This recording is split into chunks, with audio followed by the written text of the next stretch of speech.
This is the X-Zone Broadcast Network, broadcasting worldwide on broadcast affiliates and satellite program providers, including CNN Broadcast Network, Sirius Satellite Network, Star Media, Good News Radio Network, Angel Broadcast Network, Wiki Broadcast Network, and WPBN TV. For more information on the X-Zone Broadcast Network, visit us at www.xzbn.net.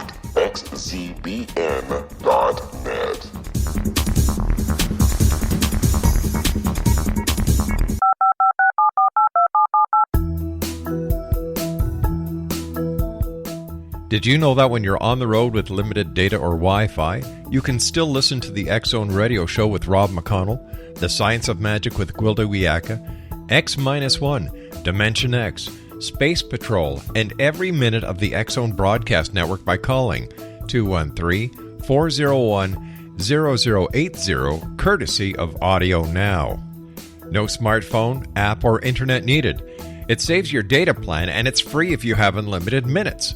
Call 213-401-0080 to listen on any phone, anytime, anywhere.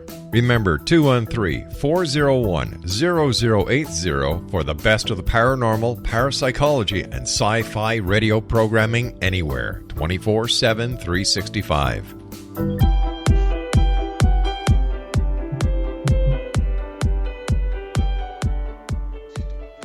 Hi, you curious minds out there in Radio Land. Welcome to CC with BB, Connecting with Coincidence, with Dr. Bernie Beitman, MD. This is the only radio show in the world dedicated to the study of coincidences, synchronicity, and serendipity. We are coming to you through X-Zone Radio, located in downtown beautiful Hamilton, Ontario. Nice and cold there right now, Canada, and broadcasting all over the world. I am a psychiatrist. I help people with medications and psychotherapy. I work with both the brain and the mind. One of the things I like to do in high school and college is run back kickoffs and punts in football. It's kind of a strange thing for a psychiatrist to think about having done, but it was one of my favorite things in the world to do, was to make long runs and make touchdowns out of them. The reason I tell you that now is because there was one day, a Thursday evening, my junior year in college, when for some reason I left the guys practicing for the Johns Hopkins football game that Saturday, and I set up a pair of tackling dummies off to the side under the lights, and those two tackling dummies put right next to each other, walked about 5 yards, 10 yards away from them, turned my back, put my football in my arms, cradled it in my arms, turned around, and ran quickly between those two tackling dummies. I didn't know why I was doing that, but I did it again a second time, walked the 10 yards, turned around, cradled the ball in my arms, turned around again, and sprinted between the two tackling dummies. It was kind of a strange feeling, but then I went back and played with the guys, and we went on to play Johns Hopkins. It was an away game in Baltimore, and we were kind of being pretty good that day, scored a little bit, but I was the punt returner, and I was a little bit peeved with their punter, because he wasn't kicking the ball very well. They were short punts, and I wanted to have a long punt, so maybe I could return one. So finally, there was a nice high arcing punt. And I heard the announcer at the football stadium saying, "Wow, and Jack got a great punt off." It was such a good punt that I had to turn my back to the guys coming after me and catch the ball over my shoulder. As I caught the ball over my shoulder, I turned around, and there coming straight at me were two Johns Hopkins players right next to each other. just the same way that I had looked at those tackling dummies 2 days before, one right next to the other. So I cradled the ball in my arms, got low, and sprinted between those two Johns Hopkins guys, just as I had envisioned and practiced 2 days earlier. Each one was so surprised that I was doing it, expecting the other one to tackle me, that I burst through them and went 90 yards for a touchdown. How did it happen that I was able to have some sense that this could happen to me, that I might be able to have an experience that was just like what happened on Thursday? I don't know. I don't know how I did that. It was a kind of feeling of doing something that I just thought was a good idea, kind of a bit of a trance.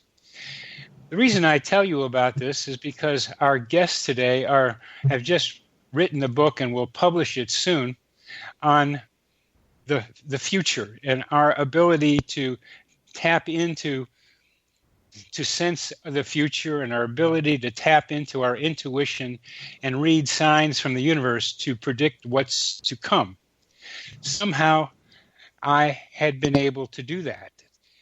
This book was written by Rob and Trish MacGregor, who are our guests today. They have been professional writers in both nonfiction and fiction since 1984. And they've also written a very nice book called The 7 Secrets of Synchronicity, which is something that I planned for us to be able to talk about today as well. How was it, I'm going to ask them in our next segment, that I was able to intuitively act out an experience that turned out to be a reality 2 days later? What is it about us, intuitions, that enables us to be able to do such things? We will get some answers from them, and also some very other interesting speculations about how human beings can recognize their own intuitive capacity to not only know the future, but to act on what they are able to learn about the future. When we're able to trust the capacity that the MacGregors will talk with us about, we then be able to become more aware of a kind of consciousness that is evolving in the world around us. They are leaders in helping us understand intuitive capacities that have yet to be fully recognized by science. So in our next segment, we will be talking with Rob and Trish, who will give us some great ideas.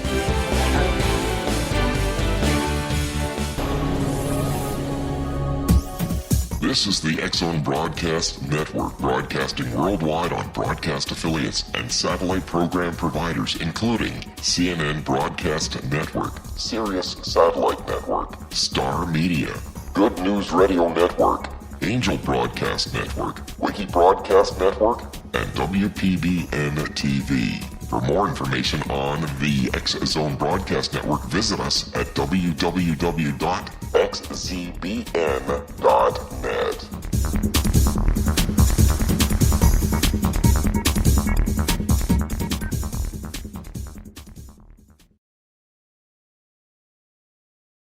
How would you like to be able to read other people's minds? Well, the next best thing is here. When you know how to read a person's name, you know how the person thinks, feels, and behaves. Each letter in our name holds a key to unlock our true essence. Our name contains both our gifts and challenges in this lifetime. Mnemology science discovers personality secrets hidden in the placement of the letters of our names, including the first and last impression people remember about us. Sharon shows us how to interpret the arrangement of letters as outlined in her book, Know the Name, Know the Person. Sharon Lynn Wyeth created mnemology science after 18 years of research and testing her theories, and has supported thousands of people around the world in understanding themselves and others better. You'll enjoy Sharon's unique teachings as she shares her system to learn the gifts behind your given birth name. Even if you don't like your birth name, there are jewels in this book. If you're thinking of changing your name, ready to name your child, or wanting to get along better with others, this is the book for you. If you'd like to improve your relationships and change your life for the better, get the book today, Know the Name, Know the Person, or visit www.knowthename.com. That's www.knowthename.com. This is the X-Zone Broadcast Network, broadcasting worldwide on broadcast affiliates and satellite program providers, including CNN Broadcast Network, Sirius Satellite Network, Star Media, Good News Radio Network, Angel Broadcast Network, Wiki Broadcast Network, and WPBN TV. For more information on the X-Zone Broadcast Network, visit us at www.xzbn.net.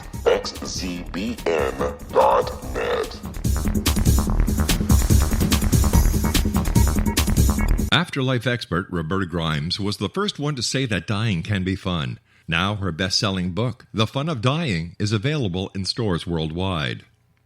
So if you wonder whether death ends life, how it feels to die, or what heaven might be like, The Fun of Dying was written for you. And if you have always been afraid of death, or if you worry that your life has no meaning, let The Fun of Dying ease your fears and bring new meaning to your life.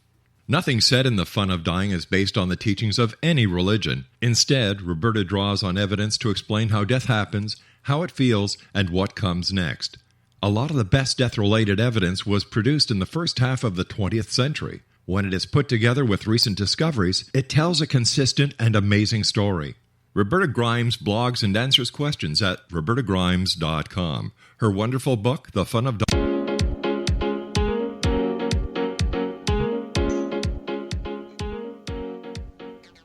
Welcome back to CC with BB, Connecting with Coincidence with Dr. Bernie Beitman, MD. Today we have our very special guests, Trish and Rob MacGregor, who are releasing a book in January, in just a little while, Sensing the Future, How to Tap into Your Intuition and Read Signs from the Universe to Predict What's to Come. Welcome, Rob and Trish. It's a pleasure after all these years to talk directly with both of you. It's great to talk to you, Bernie. Good to hear your voice. Thank you very much. What led you to write this book at this time? We felt compelled. Now, compelled is very important. That's an intuitive sense, and trying to figure out what makes us do what we do is important to me as a psychiatrist and psychotherapist. But what are these compels that you know to respond to? How do you know? This just felt like the right book at the right time. And what kind of experience, Rob, how did it come to you? Well, I guess it could relate it to one of the 7 secrets of synchronicity that we wrote about in that book. And it's about the heart, that synchronicity are deeply entwined with our emotions. And it just felt like this was the time to do that book, taking just one of those aspects of synchronicity and expanding it. We consider precognition and telepathy aspects of synchronicity, so that's how we look at it. Oh, I do too, and so did Jung. And just for the fun of talking about word definitions, I'm trying to suggest that we go back to Jung's original definition of synchronicity. Not that he didn't also include a lot of other ideas, but the current Jungian use of the word synchronicity is for those meaningful coincidences that help us develop psychologically, that help us develop our ability to individuate, to become ourselves. That's the current Jungian way of using that term synchronicity. The others, I like to be able to use the way you're talking about it. It's just use the word precognition and use the word telepathy rather than use synchronicity to cover both of them. But on the other hand, it's so important to recognize that coincidences, synchronicities, alert us to these capacities that we don't know we have. What's interesting is if you ask people, just like do a general thing like we did one day at the dog park, I asked a bunch of people if they knew what precognition was, and it was shocking the number of people who didn't. Yes, what we find is that people understand the term premonition or omen, but not necessarily precognition. That's sort of surprised us. And a lot of people have sort of a negative sense about the term omen as something that they don't really want to see the future because it sounds like it's an omen of something bad.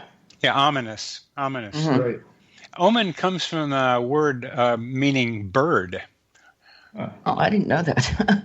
That's interesting. It's like birds were omens of things happening. Jung described birds flying over a man's house as he was dying. And there are a lot of different stories of birds predicting possibilities. In the book, we describe one such thing involving an owl. We used to live on a lake that had growing owls. They're little birds. And one day, our daughter came running into the kitchen. She said, Mom, Dad, there's this burrowing owl outside my father's room. He was living with us at the time. And the bird only has one leg. So we went running out there, and sure enough, the owl was on a fence. And at first we thought the leg was just drawn up to the body, but part of the leg was missing. And Rob and I knew about the Native American stuff with owls, that they sometimes presage death. So I immediately thought, that means my father's going to die. But what happened was the next morning, my mother was in an Alzheimer's facility. And the next morning, I got a call saying that her left hip was broken and she was on her way to the emergency room. I immediately thought of that owl because it had been the left leg that was missing. Beautiful. So it turned out that her left hip had disintegrated and she died 3 weeks later. So the owl definitely presaged her and her condition. And we also had another incident where one of the burrowing owls landed on top of our doorway, the entrance to our house, and just sat there for hours. And usually they're fairly shy birds, and you walk by, they're going to take off. This one just sat there probably 3 hours, and we got a call from a sister of a friend of ours in New York, and he had died. So that seemed to be a clear sign, symbol of what we would soon find out. How do you think that works? That's a good question. Part of nature. Well, yeah, I think it's part of. Go ahead. I think it's part of an underlying reality, don't you? It's like David Bohm's implicate order. Yeah, an underlying reality that exists just below the level of consciousness, and synchronicity is a way of connecting between our conscious everyday realities and that deeper reality, that deeper existence. Well, it's fun to think about how birds are a part of that. Well, I think a lot of animals are. In the 1990s, a co-author and I went to a book conference. We had just written a book on the tarot. And when we were in the room, Phyllis suddenly squealed and she goes, "Oh my God, a bee just stung me." And I thought, a bee? I mean, nothing was open in the room. And sure enough, there was a dead bee in the sink. So we looked at each other and she said, "Uh-oh, what does this mean?" And what it meant was we were going to get stung. And sure enough, our books never arrived. But the bee knew. So how's that work? Well, I don't. Why do you say the bee knew? Well, in other words, the bee sting. My sense is that we were going to get stung. And so when Phyllis and I went downstairs to where the conference area was, the woman in charge of the conference says, "Oh, ladies, it's so good to see you. Your books haven't arrived, but they'll be here tomorrow." And Phyllis and I knew that the books were never going to arrive because we got stung. So the metaphor. The bee, in essence, played an unconscious role. Right. Yeah, we're so much more connected to our environment, and everybody says that, and we're more, not everybody, but a lot of people say that, but it's such a general phrase that everything's connected. trying to understand the ways in which things are connected is what I'm trying to do. And that B and being stung by the books not arriving are somehow subconsciously connected. They're connected by meaning, which is the way Jung described synchronicity, that it's an acausal connecting principle, which means that the two elements, the bee sting and the books not arriving, are not related causally, but they're related by meaning. And Phyllis and I both recognized it. Now, if we had been less cognizant, it would have just been a bee sting. Yeah, it would have just been a bee sting. In writing this book, what are some of the major ideas you hope to communicate to the people reading? Well, I think the essence is that premonitions, precognition is something that's innate in all of us. It just has to be developed. All of us are not going to become psychic readers or mediums, but we can use, and that's not really what the book is about. It's about using it personally, developing your own abilities, and the first step of that is just awareness and accepting this as an ability. That's a big step for a lot of people. Some people are actually will get angry if you talk about precognition and say this is impossible. This is not the way the world works, because they think that you're saying that it's something that's set in stone, which is not. It's just patterns, that possibilities. Yet we have the sense that those possibilities, once they're imagined, seem more likely. Right. But it's odd that how we somehow sense these things, that there's something going to happen, even though we don't have any proof of it. For example, years ago, we lost a cat. The cat just disappeared, and we had no idea where that cat was. And for some reason, I had this strong sense, and I told Trish, that cat will be back by midnight Saturday night. I don't know why I said that, but I just had a strong sensation of it. About 1 minute to midnight, we heard a knock on our door, and there was our next door neighbor holding our cat. She said she had just come home, and the cat was outside your door. She knew it was missing. And so that was a synchronicity and a premonition, a precognition. I don't know why I said that, but I just not only said it, but I just had that feeling, that just a knowing that was going to happen. Well, let's define some of your terms as you like to use them. What's the difference between, for you, synchronicity, precognition, and telepathy? Well, we look at those aspects of the paranormal as being under the umbrella of synchronicity, because there's no acausal effect. And telepathy, of course, is just something that picking up something that is coming to you from another source at the same time. For example, if somebody, you think somebody is going to call you and that person calls, is that a precognition or telepathy? Very close. I mean, it maybe at the time the person was putting in your number is when you thought about that person. So it'd be telepathy.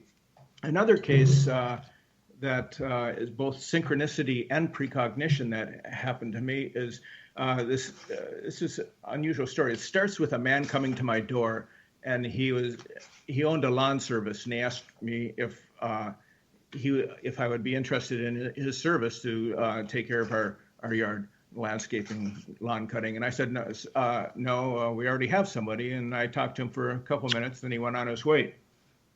A couple days later, it was winter in South Florida, and I was a big windsurfer at that time, and I went out windsurfing on a lake in our neighborhood, and I made a mistake. I went out with my billfold in the shorts I was wearing, and when I came back in, no billfold. And at first I thought, well, maybe I just left it on the shore in the car. No. I realized I lost it in the lake. However, again, I had this sense of knowing that I'm going to get back that billfold. And I don't know why. Again, I just was very confident that is going to happen. I made no effort to disconnect any of the credit cards or try to get a new license, because I just had a sense that that was going to. Well, we're coming near to the end of this segment. Let me quickly. So we'll finish this up at the next segment. The question of the lost money, because it's an important question. We all lose money, and we want to be able to find it. So we'll pick it up, and we'll be back after a short break.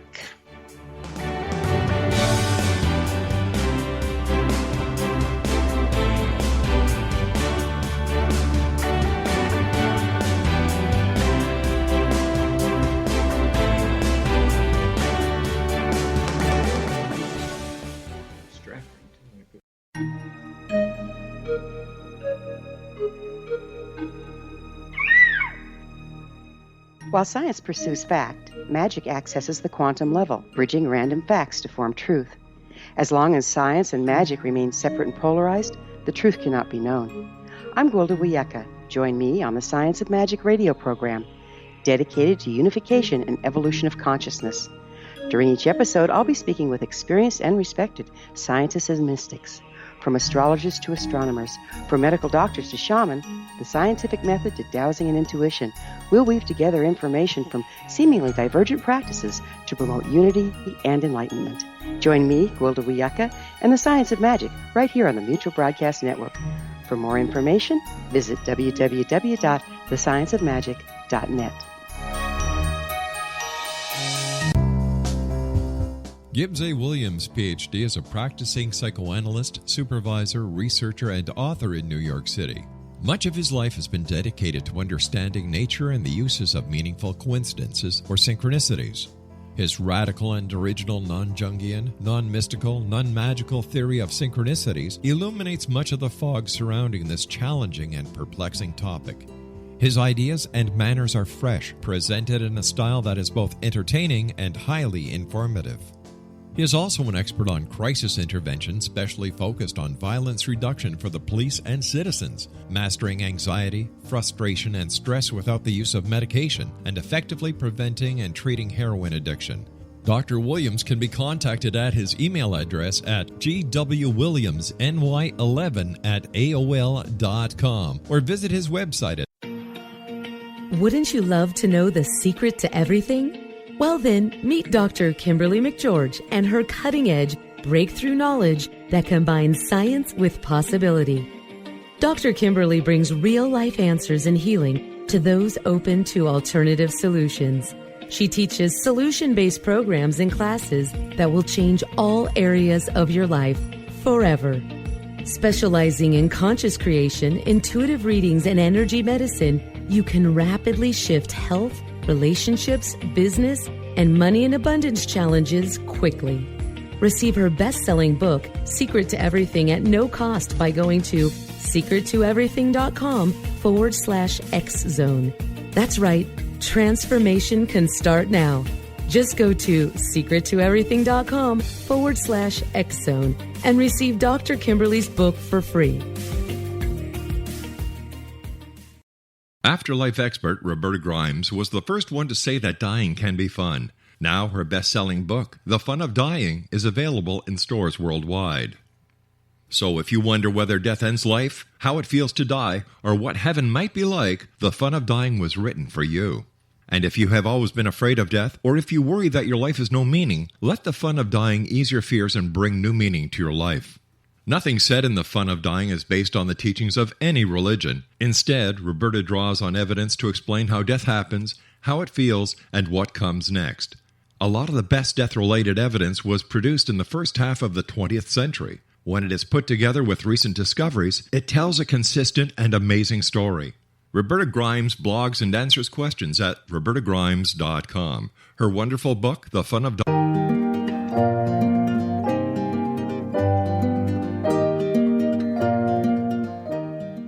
Welcome back to CC with BB, Connecting with Coincidence with Dr. Bernie Beitman, MD.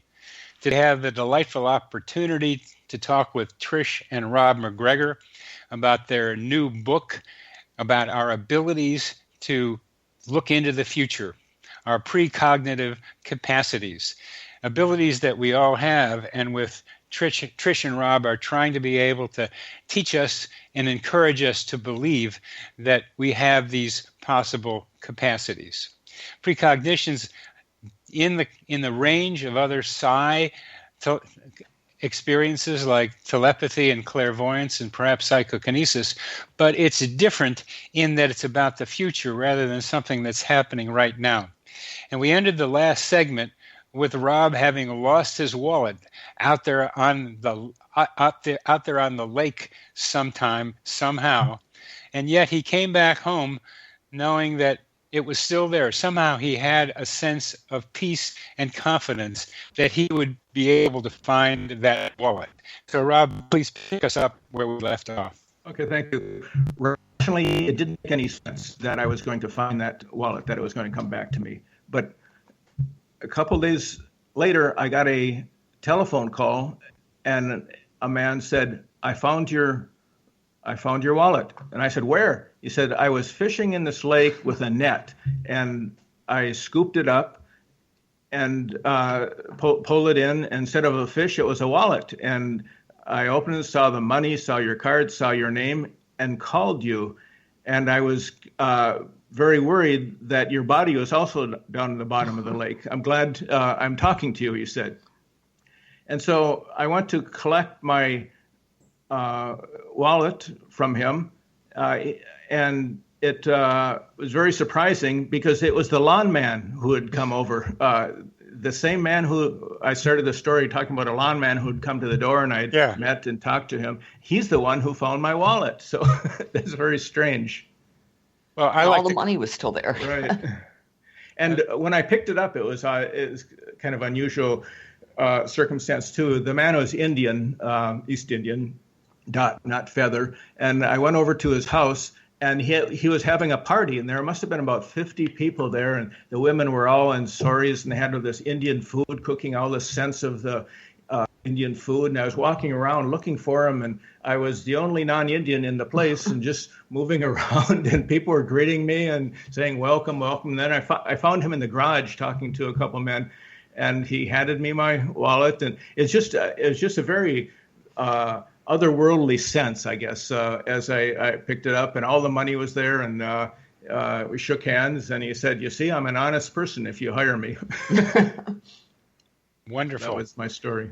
Wonderful. I put that under the full circle kinds of coincidences, right? Where the beginning comes back to the end, kind of like that snake eating its tail. Right.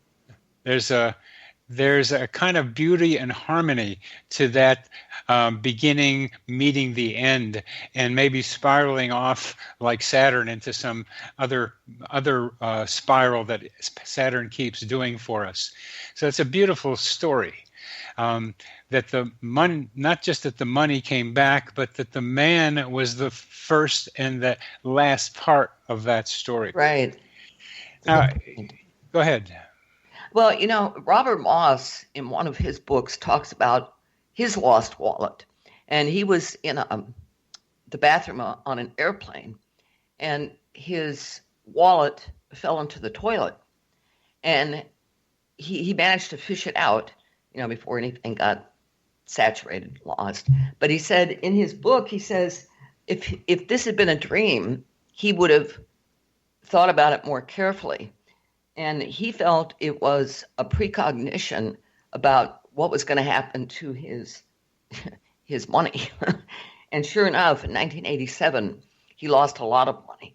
So did a lot of people. Yeah, right. And this, but his point was, in those days, he wasn't as aware of how things in the outer world, the awake world, could be just like a dream, something you should take a closer look at.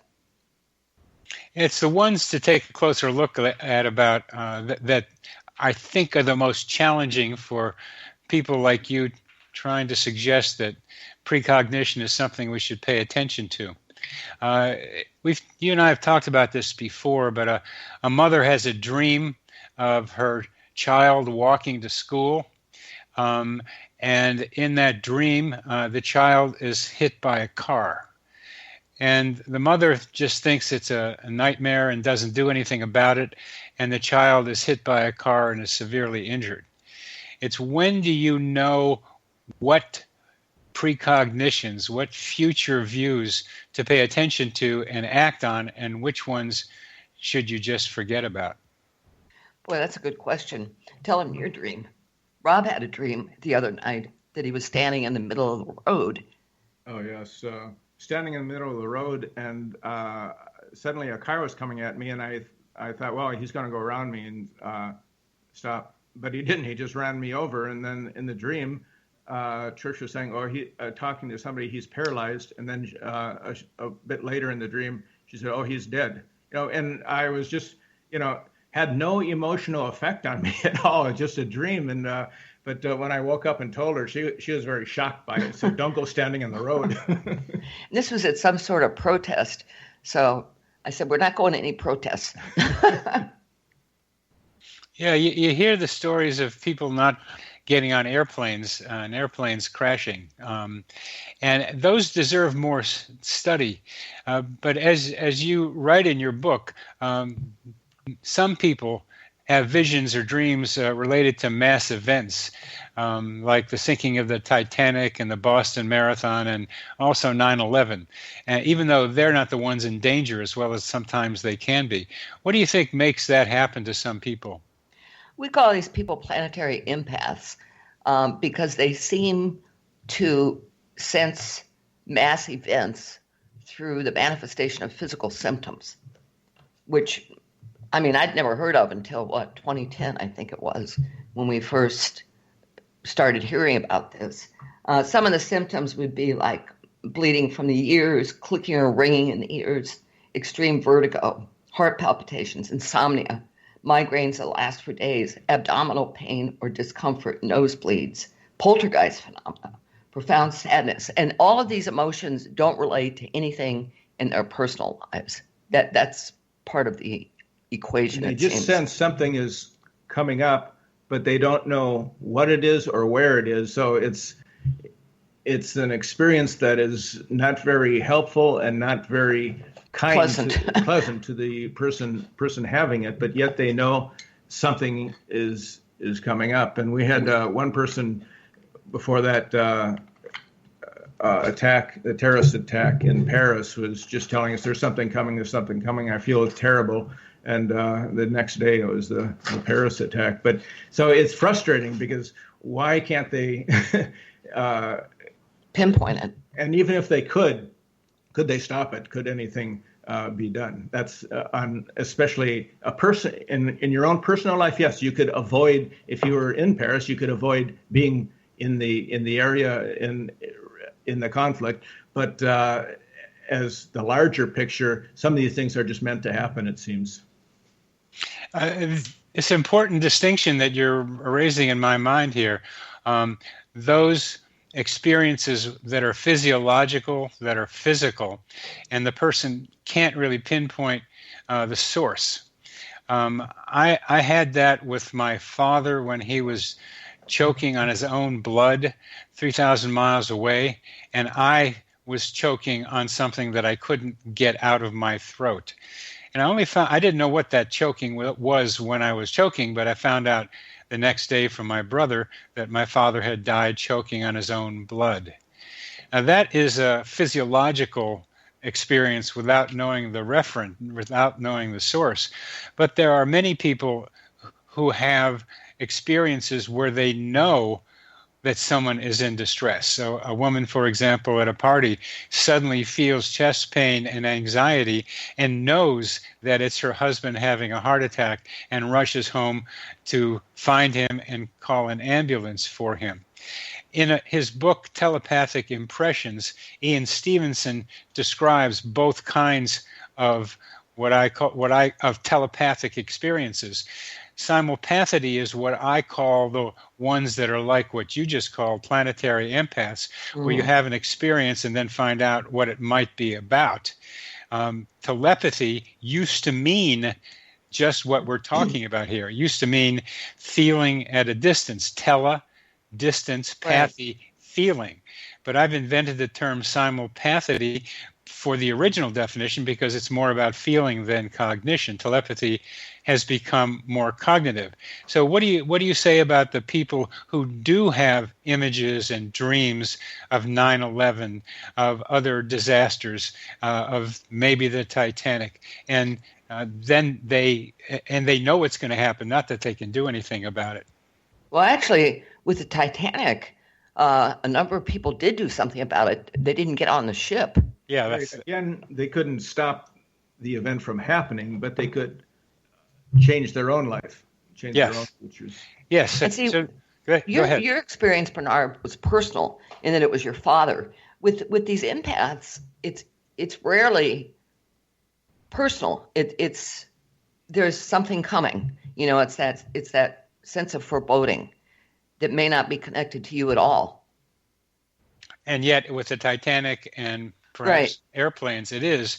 But it's not personal. It's an event taking place in social reality, not something like a connection between my father and me. Right. But I'm trying to draw a parallel between the two because I love the term you have with planetary empath, because I tend to be somewhat of an empath myself with some of my psychotherapy patients, and I like to see the term expanded into the broader arena because I don't see any reason why it shouldn't be.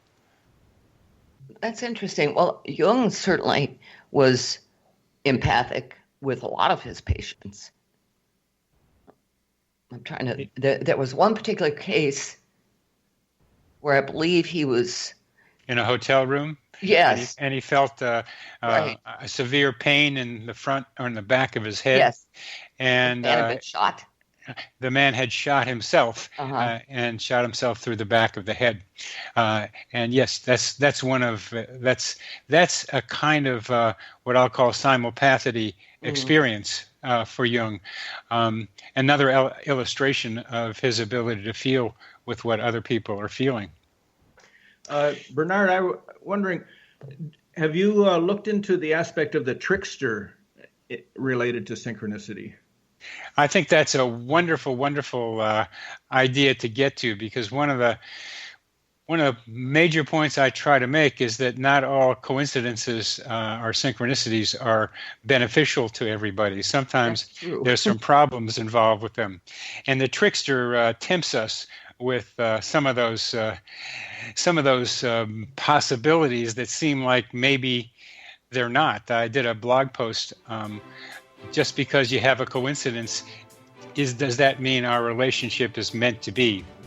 And maybe it isn't. So we'll get back to that subject, the trickster, because it's so much fun to think about the trickster throughout cultures and in our own culture here too. So I've got a good trickster story too. Good. We'll go to it, and we'll be back with you, Rob and Trish MacGregor, after this short break.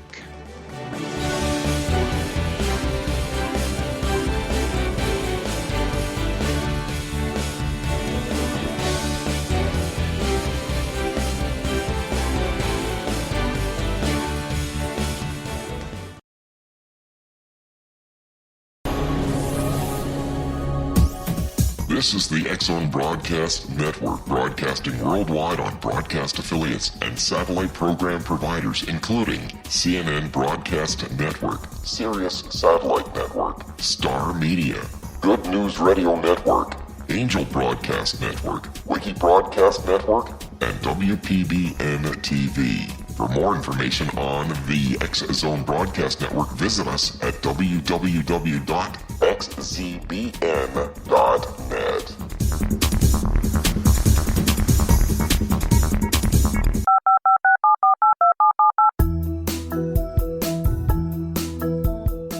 Did you know that when you're on the road with limited data or Wi-Fi, you can still listen to the X-Zone Radio Show with Rob McConnell, The Science of Magic with Gwilda Wiyaka, X-1, Dimension X, Space Patrol, and every minute of the X-Zone Broadcast Network by calling 213-401-0080, courtesy of Audio Now. No smartphone, app, or internet needed. It saves your data plan, and it's free if you have unlimited minutes. Call 213-401-0080 to listen on any phone, anytime, anywhere. Remember, 213-401-0080 for the best of the paranormal, parapsychology, and sci-fi radio programming anywhere, 24/7, 365.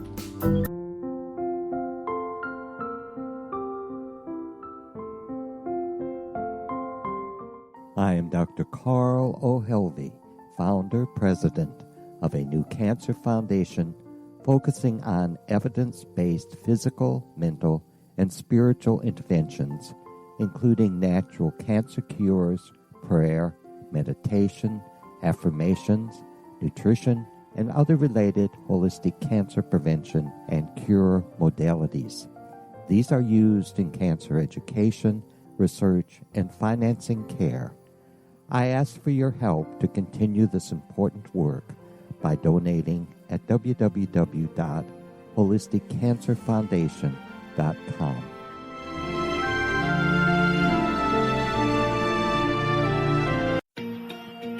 Wouldn't you love to know the secret to everything? Well then, meet Dr. Kimberly McGeorge and her cutting-edge breakthrough knowledge that combines science with possibility. Dr. Kimberly brings real-life answers and healing to those open to alternative solutions. She teaches solution-based programs and classes that will change all areas of your life forever. Specializing in conscious creation, intuitive readings, and energy medicine, you can rapidly shift health, relationships, business, and money and abundance challenges quickly. Receive her best-selling book, Secret to Everything, at no cost by going to secrettoeverything.com/X-Zone. That's right, transformation can start now. Just go to secrettoeverything.com/X-Zone and receive Dr. Kimberly's book for free.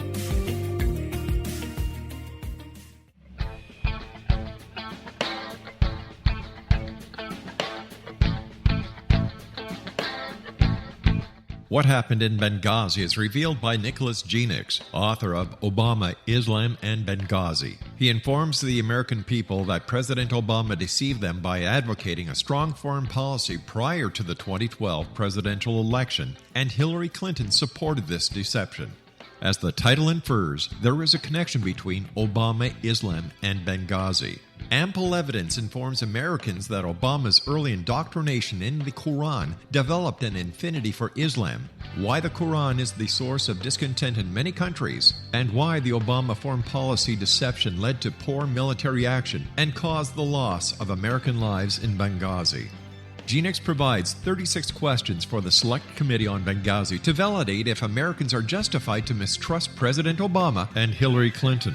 An overview of Obama, Islam, and Benghazi is presented on the website www.futureofgodamen.com. That's www.futureofgodamen.com.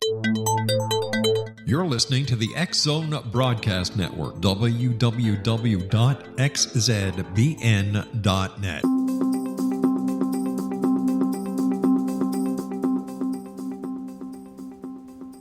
Welcome back to CC with BB, Connecting with Coincidence with Dr. Bernie Beitman, MD.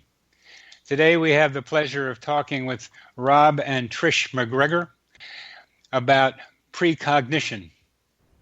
Their newest book, coming out in January, Sensing the Future, How to Tap into Your Intuition and Read Signs from the Universe to Predict What's to Come.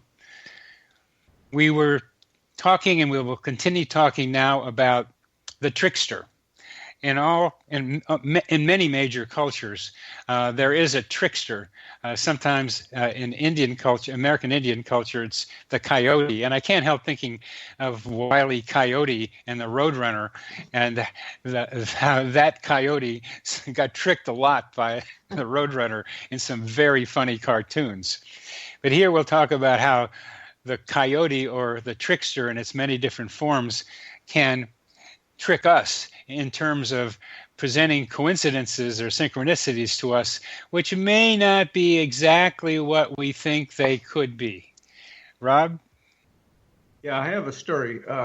In 2005, I wrote a book called The Fog. I co-authored it with Bruce Gernon. The Fog is a story about the Bermuda Triangle. And this man had approached me for, I had met him in the gym and where I worked out, and he had kept after me, telling me about his experience of the Bermuda Triangle, and he wanted to write a book about it. He had a manuscript, and I kept putting it off. And finally, I said, okay, I'll take a look at it. And so I worked with him, rewrote the manuscript, and got a contract. And so the Fog came out. And after the Fog came out, we were both invited to go to Andros Island in the Bahamas, which is part of the area of the Bermuda Triangle, with UFO hunters, cable documentary show. And UFO Hunters was doing something on the Bermuda Triangle and on Andros Island, which is the home of a secret Navy base called AUTEC, which is the Atlantic Undersea Test and Evaluation Center. And supposedly they work a lot with torpedoes and sonic experiments in the air and underwater. But there's a whole mythology about this secret base, that they're doing something else, and that it's may be related to UFOs, because there's been a lot of sightings around there and of USOs as well, underwater unidentified objects. And so we were invited there, and we were interviewed on the beach by Bill Burns, who is the head of the three people who are the main characters in the series of shows. And we did our interviews, and then we had finished, and Bill came up to us and said, "We're going over to the base. We've been trying to get into the base to see the commander or get a tour." And he said, "Our producers have attempted numerous times to contact them, and they never respond. They don't deny us access, but they just don't respond at all. So we're just going to go up there. And you want to come with us?" So Bruce and I said, "Sure." So we hopped in this Jeep, and we all headed over there with the camera crew. And as we drove up, we stopped about maybe 100 yards away from the entrance, got out and got everything together. And suddenly this Black Hawk rises up, the chopper, and hovers right over the gate. And so Bill said, that's going to be interesting for this. We're going to lose our sound if that chopper just hangs there. Then 2 police cars arrive.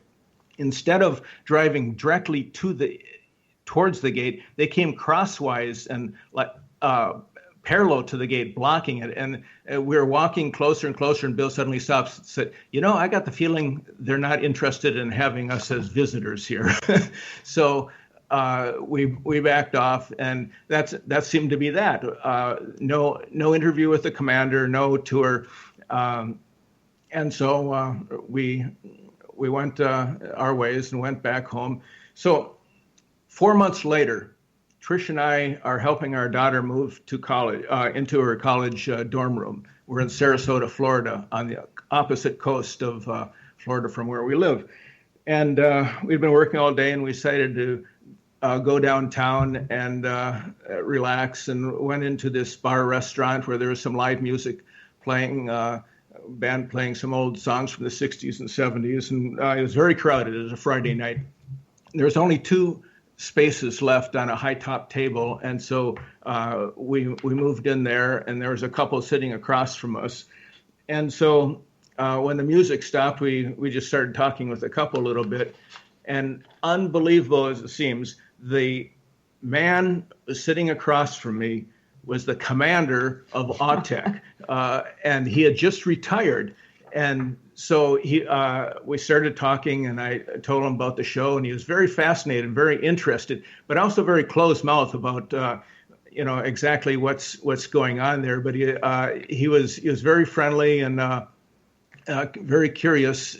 And so it was just an unusual synchronicity so usually a synchronicity is something you think about and it materializes in a physical event in the real world. But this is something that was 4 months apart, and it also was the result of an action, a goal. We attempt to contact this person in the physical world, and then it manifests in a very strange way 4 months later. So that's a different kind of synchronicity and a trickster synchronicity. Why do you call it trickster? Because it was like a joke on us.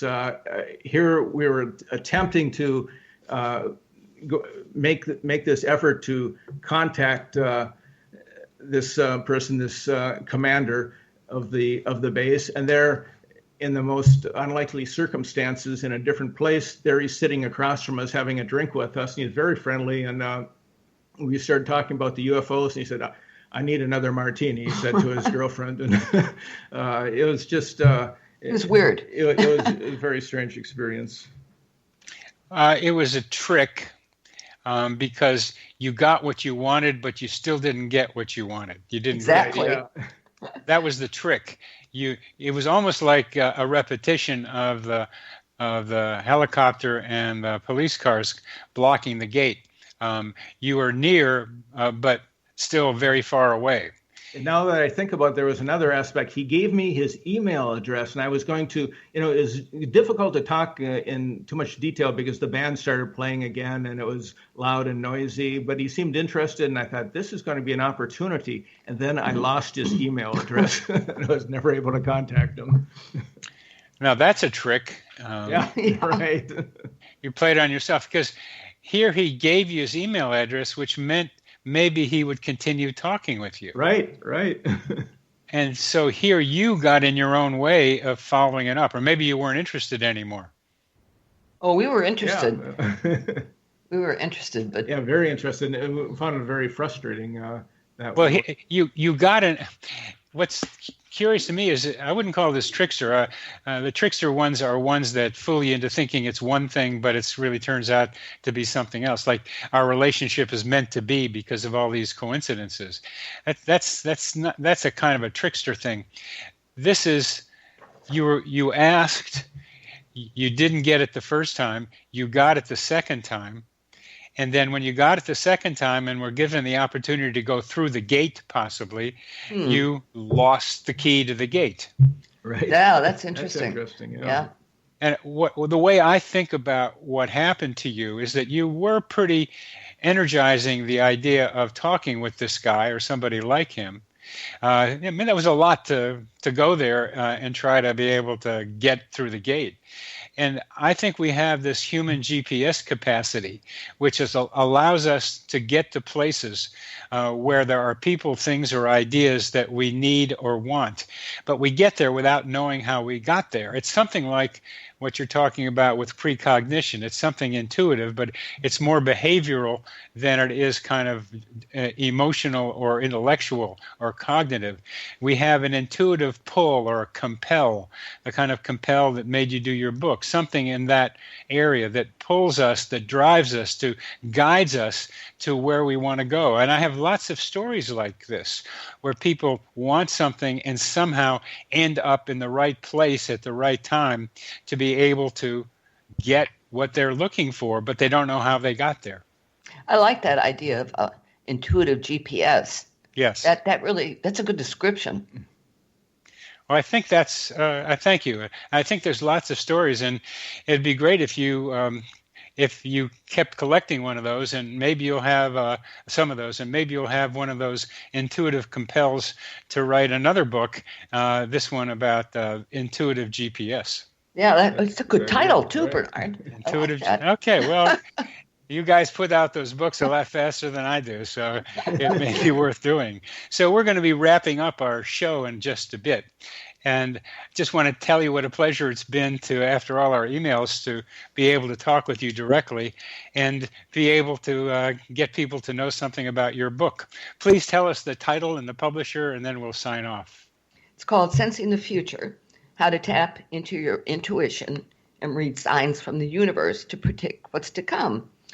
Go ahead. I'm sorry? And in that book, people can begin to learn how to use that capacity. Exactly.